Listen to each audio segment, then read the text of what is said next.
ನಮಸ್ಕಾರ ಸ್ನೇಹಿತರೆ, ಎಲ್ಲ SRTV ಕನ್ನಡ ಚಾನೆಲ್ ವೀಕ್ಷಕರಿಗೆ ಆತ್ಮೀಯ ಸ್ವಾಗತ. ಸ್ನೇಹಿತರೆ, ಇಲ್ಲಿರೋ ಆಮೆ ಮರಿಗಳನ್ನ ಒಮ್ಮೆ ನೋಡಿ. ಇವು ಸಮುದ್ರದ ಕಡೆ ಪ್ರಯಾಣ ಮಾಡ್ತಿವೆ. ಆ ಅಲೆಗಳಲ್ಲಿ ಈಜಬೇಕು ಅನ್ನೋದೇ ಇವುಗಳ ಆಸೆ. ಆದರೆ ಇಷ್ಟೊಂದು ಆಮೆ ಮರಿಗಳಲ್ಲಿ ಕೇವಲ ಕೆಲವು ಮಾತ್ರನೇ ಸಮುದ್ರ ಸೇರುತ್ತವೆ. ಯಾವುದು ಬಲವಾಗಿ ಚುರುಕಾಗಿ ಇರುತ್ತೋ ಅವು ಮಾತ್ರನೇ ಸಮುದ್ರ ಸೇರುತ್ತೆ. ಉಳಿದ ಎಲ್ಲಾ ಮರಿಗಳು ಕೂಡ ಯಾವುದಾದ್ರೂ ಪಕ್ಷಿಗಳು ಪ್ರಾಣಿಗಳಿಗೋ ಆಹಾರ ಆಗುತ್ತೆ. ಅಂದ್ರೆ ಬಲಶಾಲಿಗಳಿಗೆ ಮಾತ್ರನೇ ಈ ಪ್ರಪಂಚದಲ್ಲಿ ಜಾಗ ಸಿಗುತ್ತೆ. ಬಲಹೀನರಿಗೆ ಯಾವುದೇ ಜಾಗನೂ ಇರಲ್ಲ. ಹಳೆ ಕಾಲದವರು ಬದುಕೋಕೆ ಮಾತ್ರ ಊಟ ತಿಂತಾ ಇದ್ರು. ಆದ್ರೆ ನಾವು ಮಾತ್ರ ತುಂಬಾ ಸ್ವಾರ್ಥದಿಂದ ಬದುಕ್ತಾ ಇದ್ದೀವಿ. ಹಾಲಿಗಿಂತ 8 ಪಟ್ಟು ಅಧಿಕವಾದ ಬಲ ಮಾಂಸಾಹಾರದಲ್ಲಿ ಸಿಗುತ್ತೆ. ಮಾಂಸಾಹಾರಕ್ಕಿಂತ 10 ಪಟ್ಟು ಬಲ ತುಪ್ಪದಲ್ಲಿ ಸಿಗುತ್ತೆ. ಹಳೆ ಕಾಲದವರು ತುಪ್ಪನ ಅಧಿಕವಾಗಿ ತಿಂತಾ ಇದ್ರು. ಆ ಕಾಲದಲ್ಲಿ ಒಬ್ಬ ವ್ಯಕ್ತಿ ಹೊರುವಂತ ಭಾರನ ಈ ಕಾಲದಲ್ಲಿ 4 ಜನರು ಸೇರಿದ್ರೂ ಹೊರೋಕಾಗಲ್ಲ. ಈ ವಿಡಿಯೋದಲ್ಲಿ ನಿಮಗೊಂದು ಕತೆ ಹೇಳ್ತೀನಿ. ಈ ಕಥೆಯಲ್ಲಿರೋ ಎಷ್ಟೋ ವಿಷಯಗಳು ಜೀವನದಲ್ಲಿ ನಿಮಗೆ ಎಷ್ಟೋ ಉಪಕಾರ ಮಾಡುತ್ತೆ. ಆದ್ರೆ ಅದಕ್ಕೂ ಮುಂಚೆ ನೀವಿನ್ನೂ ನಮ್ಮ ಚಾನೆಲ್ ಅನ್ನು ಸಬ್ಸ್ಕ್ರೈಬ್ ಮಾಡ್ಕೊಂಡಿಲ್ಲ ಅಂದ್ರೆ ಖಂಡಿತ ಈಗಲೇ ಸಬ್ಸ್ಕ್ರೈಬ್ ಮಾಡ್ಕೊಳ್ಳಿ. ಹಾಗೆ ಈ ವಿಡಿಯೋ ಇಷ್ಟ ಆದ್ರೆ ಮರೆಯದೆ ಒಂದು ಲೈಕ್ ಕೊಡಿ.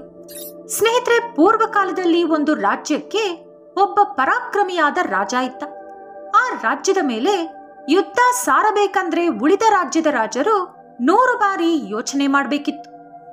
ಯಾಕಂದ್ರೆ ಆ ರಾಜ, ಅವನ ಸೈನ್ಯ ಎಷ್ಟೋ ಬಲಶಾಲಿಗಳೆಂದು ಎಲ್ಲರಿಗೂ ಗೊತ್ತಿತ್ತು. ಆ ರಾಜ ಯಾವಾಗ್ಲೂ ಕೂಡ ಪ್ರಜೆಗಳ ಒಳಿತನ್ನೇ ಬಯಸುತ್ತಿದ್ದ. ಅವರಿಗೆ ಒಳ್ಳೆಯದಾಗುತ್ತೆ ಅಂದ್ರೆ ಏನು ಮಾಡಬೇಕಾದ್ರೂ ಸಿದ್ಧವಾಗಿರುತ್ತಿದ್ದ. ಆದರೆ ಅವನು ಕುಟುಂಬದ ಕಡೆ ನೋಡಿದಾಗ ಮಾತ್ರ ತುಂಬಾ ನಿರಾಸೆಗೆ ಒಳಗಾಗ್ತಾ ಇದ್ದ. ಆ ರಾಜನಿಗೆ 2 ಗಂಡು ಮಕ್ಕಳಿದ್ರು.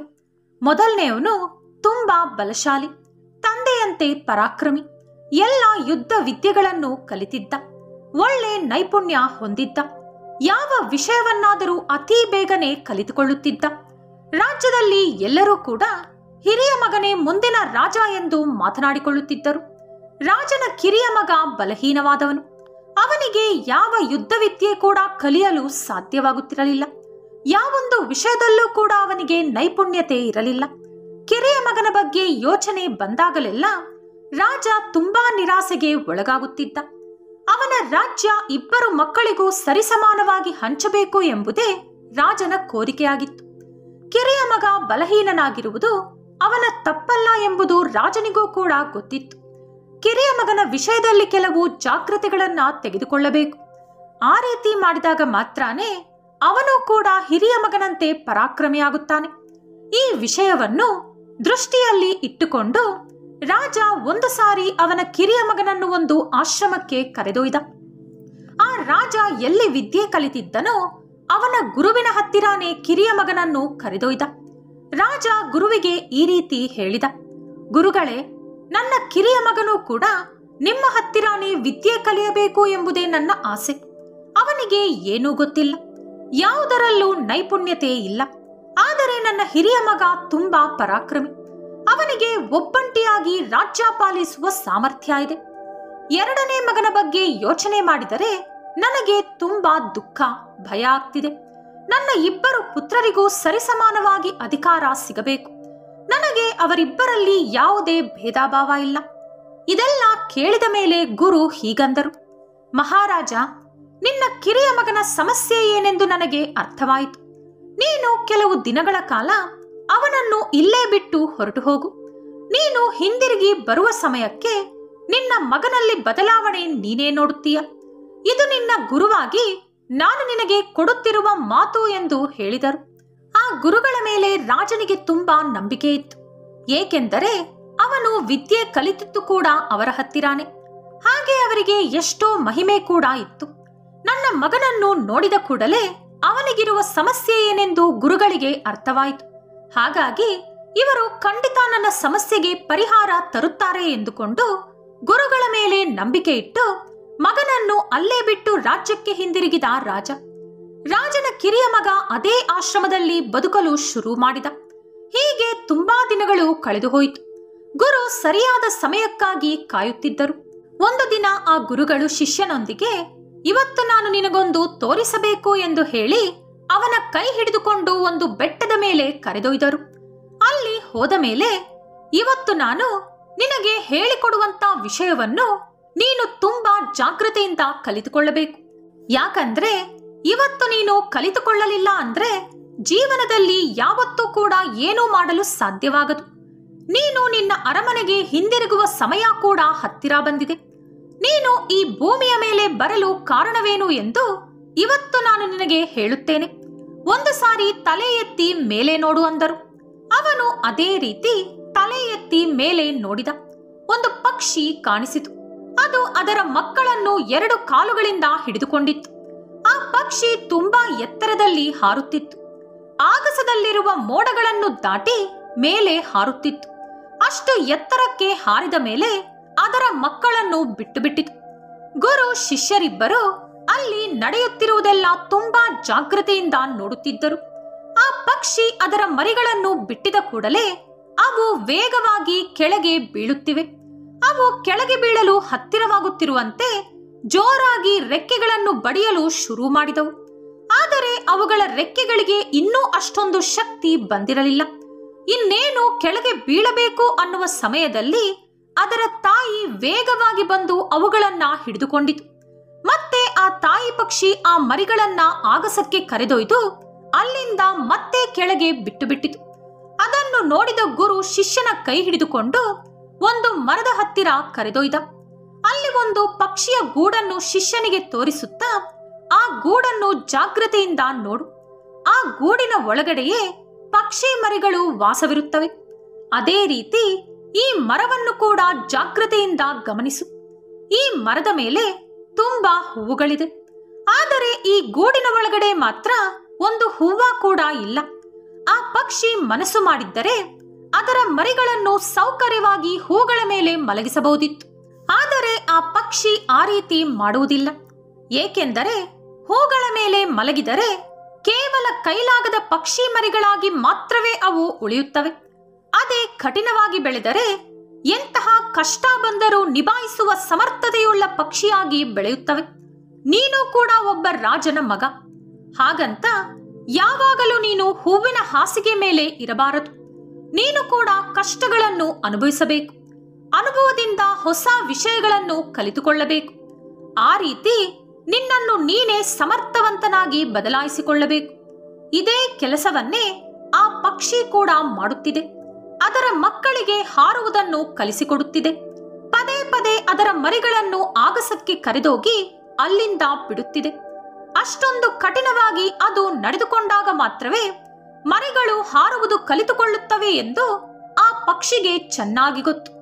ಅದರ ಮೂಲ ಏನೆಂದು ಆ ತಾಯಿ ಮರಿಗಳಿಗೆ ಕಲಿಸಿಕೊಡುತ್ತಿದೆ.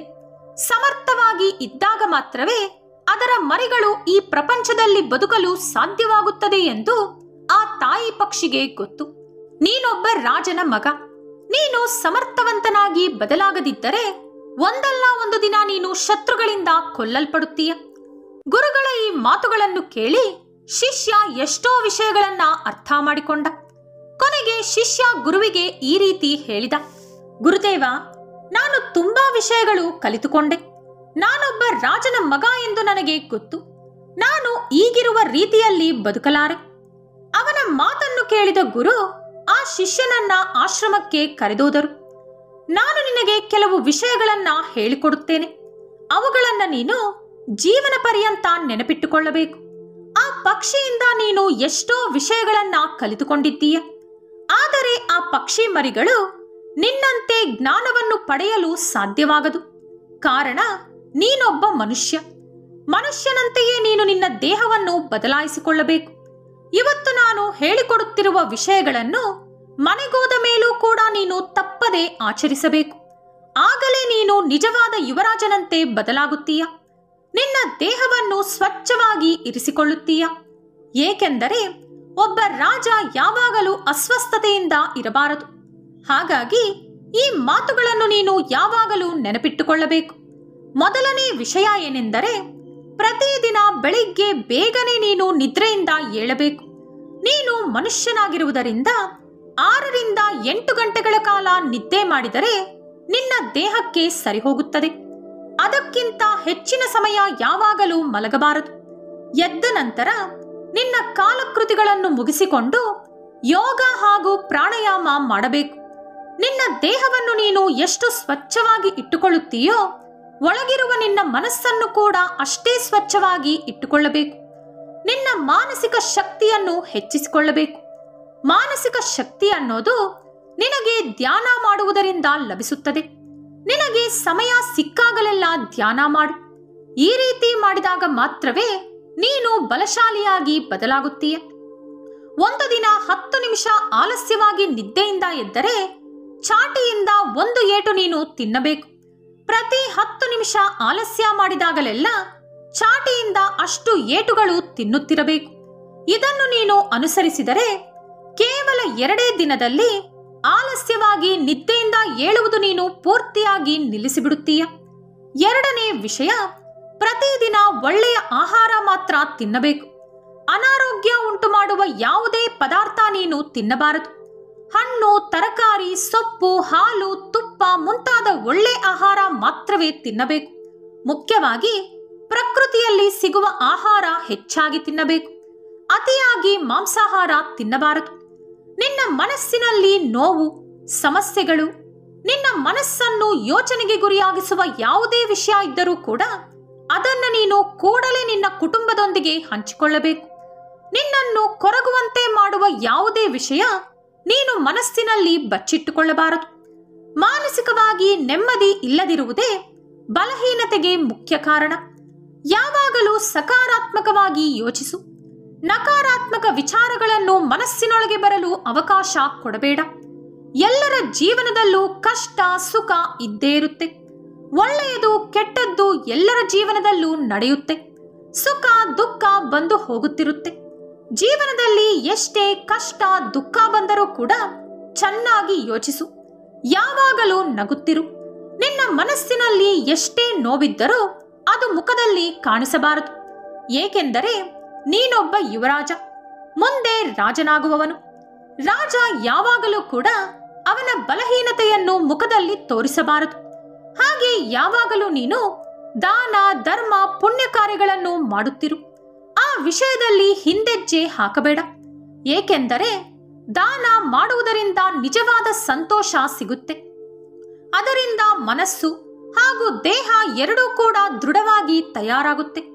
ನಿನ್ನ ಕೀರ್ತಿ ಪ್ರತಿಷ್ಠೆ ಹೆಚ್ಚಾಗುತ್ತೆ. ಈ ಮಾತುಗಳೆಲ್ಲ ಕೇಳಿದ ಮೇಲೆ ಶಿಷ್ಯ ಗುರುಗಳ ಕಾಲಿನ ಮೇಲೆ ಬಿದ್ದು ನಮಸ್ಕರಿಸಿ, ಗುರುದೇವ, ನೀವು ನನಗೆ ಕಲಿಸಿಕೊಟ್ಟ ಈ ವಿದ್ಯೆಯನ್ನು ನಾನು ಜೀವನವಿಡೀ ನೆನಪಿಟ್ಟುಕೊಂಡು ಪಾಲಿಸುತ್ತೇನೆ. ಇನ್ನು ನನ್ನ ರಾಜ್ಯಕ್ಕೆ ಹಿಂದಿರುಗಿ ಹೋಗಲು ಅನುಮತಿ ಕೊಡಿ ಎಂದು ಕೇಳಿದ. ಗುರುವಿನ ಆಜ್ಞೆ ಪಡೆದುಕೊಂಡು ಅವನು ರಾಜ್ಯಕ್ಕೆ ಹಿಂದಿರುಗಿ ಹೋದ.